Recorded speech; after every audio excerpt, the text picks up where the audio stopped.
hadis saya katakan man tasyabbaha biqaumin fahuwa minhum, itu hadis bermasalah itu. Sebagian ulama mengatakan itu hadis sahih, sebagian yang lain mengatakan itu hadis tidak sahih. Kalaupun itu sahih, maka yang dimaksud adalah menyerupai orang-orang kafir dalam pakaian dan perbuatannya yang khusus itu. Tapi ada hadis yang sahih sebenarnya itu yang tidak pernah disampaikan oleh sementara orang. Apa itu? Hadis yang diriwayatkan oleh Imam Al-Bukhari dalam kitab Sahih Bukhari, bersumber dari sahabat Abdullah bin Abbas radhiyallahu anhuma. Beliau mengatakan kana Rasulullah sallallahu alaihi wasallam yuhibbu muwafaqata ahlil kitab fima lam yu'mar bihi. Rasulullah itu menyukai untuk menyamai orang-orang Yahudi dan Nasrani selama tidak ada perintah untuk menjauhi, atau dengan kata lain selama tidak ada larangan. Dicontohkan oleh sahabat Ibnu Abbas, Rasulullah itu semula pada awalnya kalau menyisir rambut itu memakai jambul di depan, dan itu adalah tradisi orang-orang musyrikin. Tapi kemudian Rasulullah mengubah cara menyisir rambut dengan dibelah ke kanan ke kiri, dan itu adalah tradisi orang-orang Yahudi dan Nasrani, dan Rasulullah menyukai yang kedua itu. Makanya Ibnu Abbas mengatakan Rasulullah suka untuk menyamai orang-orang Yahudi dan Nasrani selama tidak ada larangan. Selama tidak ada larangan. Jadi Islam itu sangat lentur sekali sebenarnya itu. Yang bikin sumpek dan kaku itu sebagian orang Islam sebenarnya itu. Ada unsur yang namanya tasyaddud, mempersulit diri gitu ya. Lentur sekali itu. Ya. Makanya saya di berbagai daerah itu kan, apakah di Bali, di Papua, di daerah-daerah Dayak, itu saya sering sedikit nyentil. Anda bangun masjid kenapa? Kalau di Bali misalnya, kenapa enggak Anda adopsi itu budaya-budaya Bali? Perlunya apa? Orang Bali biar ketika masuk masjid itu tidak akan merasa asing gitu loh. Nah ini pendekatan budaya itu seperti itu, Orang tidak akan merasa asing karena ini adalah budaya sendiri, Di Nunukan misalnya, kemudian di Tarakan kami sebut juga, kenapa kamu bangun masjid, Anda bangun masjid, kenapa ornamen-ornamen Dayak tidak kamu masukkan ke dalam masjid? Mungkin anggapannya ini haram gitu kan. Masjid itu mesti pakai gubah gitu loh. Kira-kira begitulah. Saya mengatakan gubah itu tidak berasal dari Islam. Coba sebutkan dari mana dalil bahwa Islam itu harus membentuk gubah seperti yang dalam bayang-bayang itu. Itu Islamic Center ya? Ya, itu kan seperti itu tuh. Saya sekarang mengatakan yang namanya gubah itu berasal dari gereja. Gubah itu berasal dari gereja. Ketika Islam masuk ke Konstantinopel, pada abad ke-9 kalau tidak salah itu itu yang membawa ke sana adalah Sultan Muhammad Al-Fatih Ats-Tsani dari dinasti Utsmaniyah.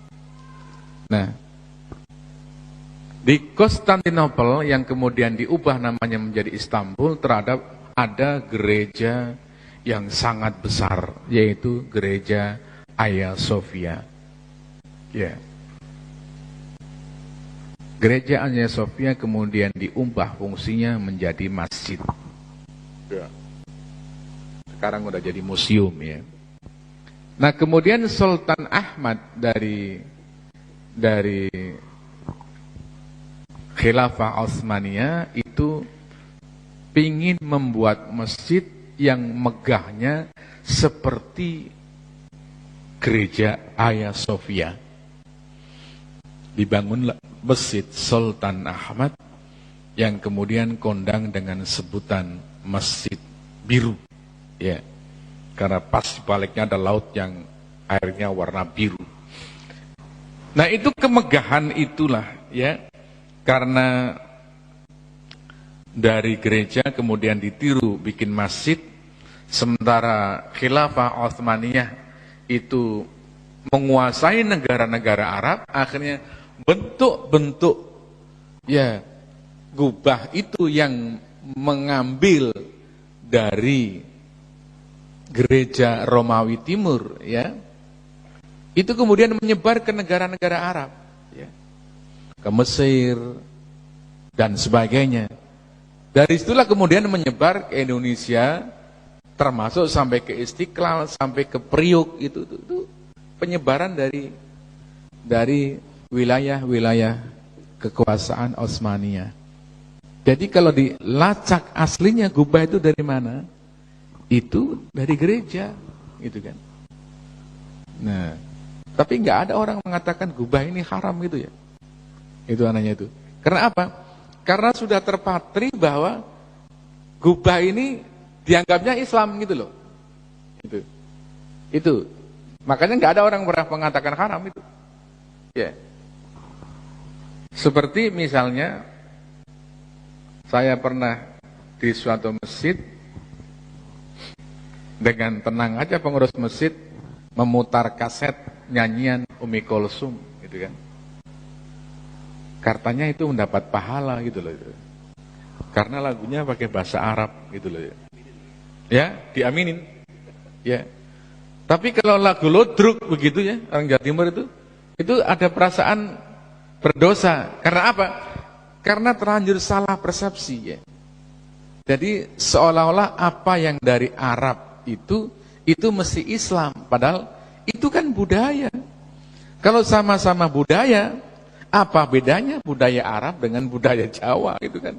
Sama sebenarnya itu kalau sama-sama dari segi budaya, dari sisi bahwa itu tidak ada dalil, ya, yang melarang dalam agama, ya. Tadi kami sampaikan busana, ya, berpakaian itu kan. Ya. Sebenarnya dalam Islam itu hanya mengamanatkan 4 hal saja yang kami rumuskan dalam 4T, yaitu pertama tutup aurat, tidak transparan, ya, tidak ketat, dan T keempat tidak menyerupai pakaian lawan jenis. Itu Islamnya sudah di situ itu.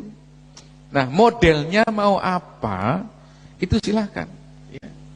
Asal 4 ini sudah terpenuhi, T4, tutup aurat, tidak transparan, tidak ketat, tidak menyerupai pakaian lawan jenis, mau model apa silahkan. Gitu ya. Nah, itu Islamnya di situ. Ya.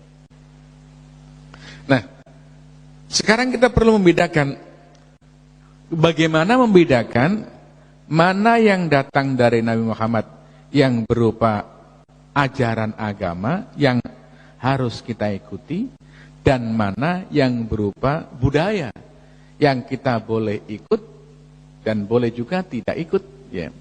Ada tanda-tanda begini, hal-hal yang bersifat budaya atau sosial budaya itu selain Rasulullah itu juga mengerjakan, gitu loh, kira-kira begitu, ya. Beda dengan yang berupa ajaran agama, itu orang-orang non-muslim tidak mengerjakan. Makan itu budaya, ya. Makan itu budaya. Nah, sebut aja misalnya makan roti orang Arab gitu. Itu budaya Arab sudah itu makan roti itu. Nah, unsur agamanya di mana? Memulainya dengan membaca basmalah. Itu unsur agamanya itu. Memakannya dengan tangan kiri, dengan tangan kanan gitu ya. Kemudian ditutup dengan membaca hamdalah, ya. kemudian tidak israf, tidak berlebih-lebihan. Nah, itu unsur agamanya di situ. Bahwa makan itu bukan hanya orang Islam, ya kita melihat sekarang bahwa semua manusia itu ya melakukan apa yang namanya makan. Maka kita perlu bedakan ya tidak israfnya adalah faktor agama. Memulai dengan basmalah itu adalah faktor agama. Makan dengan tangan kanan itu faktor agama. Tambah lagi mungkin makan yang tidak membahayakan juga faktor agama. Itulah yang harus kita ikuti. Adapun bentuknya mau roti, mau gaplek itu terserah pada budaya masing-masing ya. Ya, budaya orang kaya mungkin pakai makanan-makanan yang lebih tinggi nilainya. Budaya orang miskin pakai gaplek dan sebagainya itu. Ya. Makanya ya, kalau tadi kami katakan apa yang datang dari Rasulullah yang merupakan sosial budaya, kita boleh mengikuti dan boleh tidak mengikuti. Ya. Tapi apa yang berasal dari Rasulullah dan itu merupakan ajaran agama, kita wajib mengikuti. Ya. Di sisi lain, budaya-budaya yang sifatnya lokal dapat diadopsi oleh Islam, ya, dan tidak harus kita tolak dengan alasan bahwa itu bukan dari Islam, ya. Ya. Sebab kadang-kadang menjadi keliru. Islam itu kemudian diartikan Arab, gitu loh ya. Apa yang dari Arab itu dianggap sebagai Islam, ya, gitu ya. Maka rebana harus kita ambil. Nah, tapi gending kita tolak. Nah, itu yang kami tidak pas seperti itu ya. Ya. Kalau rebana kita ambil ya, kenapa gending kita tolak? Ya. Suatu saat kami datang di Papua, di Kaimana itu. Kami sampai berbicara kepada Bupati Kaimana waktu itu ya. Ya. Kenapa menyambut tamu harus memakai rebana begitu loh? Saya katakan rebana ini kan budaya Arab. Kenapa enggak pakai ya bunyi-bunyian orang Papua gitu kan? Pak Bupati waktu itu jawabannya, Pak, rebana itu di sini sudah menjadi milik orang Papua ya. Ya sudah kalau itu sudah seperti itu.